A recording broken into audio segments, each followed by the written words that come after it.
I want you to look at yourself right now. Everything you see, the watch on your wrist, the car in your driveway, the balance in your bank account, is simply the physical manifestation of the decisions you made months ago. Most people think success is an event. They think it's a lightning strike. It's not. Success is a compounding interest of logic. If you're not where you want to be, it is because your decision engine is broken. You're using a 1995 operating system to try and win the game in 2026.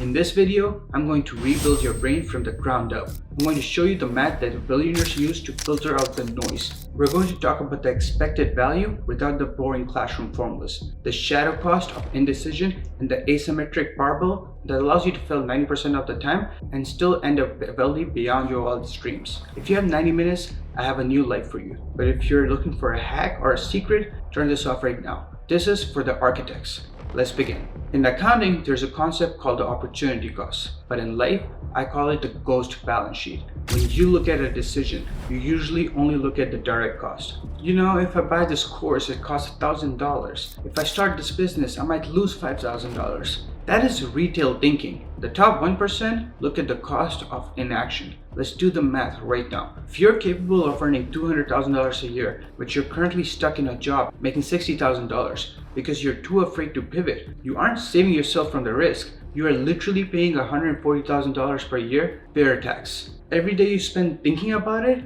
is a day you are writing a check to the universe for $383. Indecision is not a neutral state, it is a negative yield asset. If you spend 12 months deciding to sell your real estate and move it into a stock strategy, for example, and the market moves 15% in that time, your patience just costs you tens, maybe hundreds of thousands of dollars. The rule: a fast no is an asset because it frees up your capital. A fast yes is an asset too, because it starts compounding. A maybe is a liability that rots your bank account and your mental bandwidth. If it's not a hell yes, it's a hell no. Not because we're being dramatic, but because the math of maybe is always zero. Now, I talk about leverage a lot. The greatest leverage isn't labor or capital, it's asymmetry. Most of you are playing a symmetric game. You risk your time to get a paycheck, 1-to-1. If you stop working, the money stops. That is a linear life. To get big returns, you need a nonlinear decision framework. You leverage things you have in your life, your time, your energy, to make decisions that lead to an eventual exponential return. Now, we need to understand the math. If a cost of an attempt is $10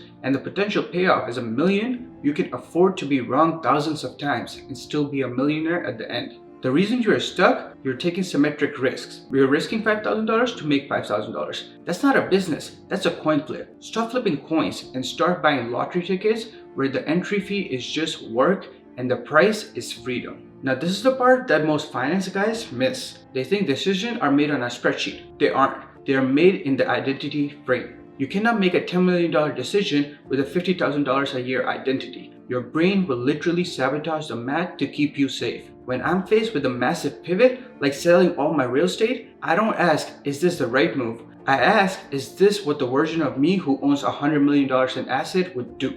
You need to be the visionary audit. Your current self makes decisions based on fear of loss. Your future self makes decisions based on optimization of growth. If you're choosing between safety and potential, and you only choose safety, you're essentially voting for your past self to win over your future. Success requires a death of the self. You have to be willing to incinerate the person who got you here so that the person that can get you there can be more. The math of identity is simple. If you don't believe you are the type of person who wins, you will subconsciously weigh the risk of decision at 10x the actual value. You aren't seeing reality. You are seeing your own insecurities reflected in the data. To see the math clearly, you have to remove you from the equation. Warren Buffett once said that the secret to investing is to wait for the fat pitch. Most people fail at life because they are swinging at every single ball that comes their way. They are making 100 medium decisions a day. Should I start a dropshipping store? Swing. Should I buy the cryptos coin? Swing. Should I try the new productivity app? Swing. Every time you swing, you use up mental energy. You use up capital. You use up time. The math of greatness is actually the math of elimination. Now, you need to understand the cognitive biases. Your brain is a piece of biological hardware that hasn't had an update in 50,000 years. It is full of bugs that we call the cognitive biases. These bugs act as a tax on your decision making. And these are the three most expensive bugs. First is a sunk cost fallacy, used by casinos a lot. This is the I've already spent 10K on this failing business trap. The math says 10K is gone. It's a dead asset. The only question is, if you had another 5K in your hand right now, would you buy into this business today? If the answer is no, sell it, cut the cord. The second is the social proof. Just because 10,000 people are buying a rental property doesn't mean the math works, or if it's the right time. It often means the opposite. It means the alpha has been sucked out of the market. And then the third is the availability bias. You make decisions based on the most recent thing you saw. If you saw a video about a crash, you sell. If you saw a video about a moonshot, you buy. To win, you have to move from emotional reactivity to statistical neutrality. When a decision feels emotional, that is a signal that a bug is running your software. Stop, breathe, go back to the ghost balance sheet. If the numbers don't move, you don't move. You are not a fan of your investments. You are a cold-blooded auditor of your own life. Now, let's get tactical. How do you actually use this information to change your bank account? You need a decision audit. I spend hours every Sunday morning in total silence. No phones, no music, just me and the math. This is the executive routine that separates the players from the observers. These are the things that I do every Sunday. The liquidation scan. I look at my life and ask, what am I currently doing that has a negative expected value? If it's a toxic friend, a bad investment, a low value habit, I cut one thing off every week. The next thing I do is the opportunity audit. I look at the rockets on my horizon, the opportunities.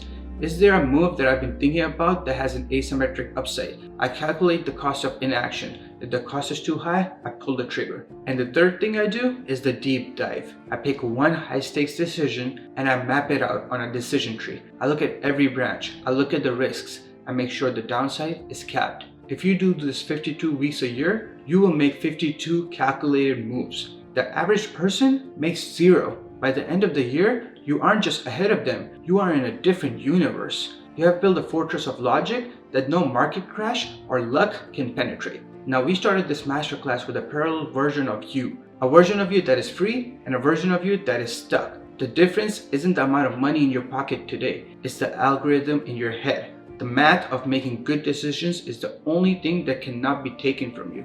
You can lose the assets, you can lose the stocks, but if you keep the architecture of choice, you will build it all back in half the time. Stop being a victim of your feelings and start being an architect of your reality. Audit the ghost cost, embrace the asymmetry, fire your current self so your future self can lead. The 200% life isn't a dream, it's a calculation, and now you have the formula.